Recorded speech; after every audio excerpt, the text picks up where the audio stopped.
18 ஆண்டுகள் உயிரை கொடுத்து ஒவ்வொருத்தரும் உழைச்சாங்க.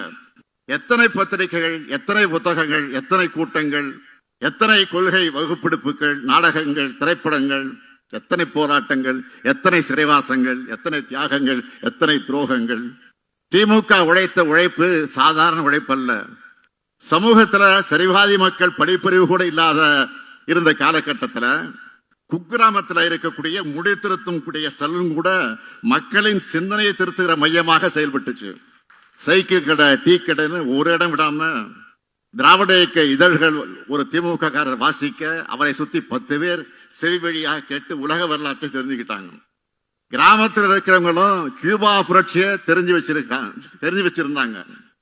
ரஷ்ய புரட்சி பத்தி படிச்சு ஊக்கமும் உறுதியும் பெற்றாங்க.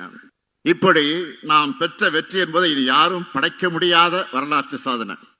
இந்த வரலாறு பற்றியெல்லாம் தெரியாத சிலர் நம்மை மிரட்டி பார்க்கிறாங்க. இன்னும் சில அறிவியலிகள் திமுக போல வெற்றி பெறுவோம்னு பகல் கனவு காண்றாங்க. திமுக போல் வெற்றி பெற திமுக போல் உழைப்பும் அறிவும் தேவை. ஒரு சூரியன், ஒரு சந்திரன், ஒரு திமுக தான்.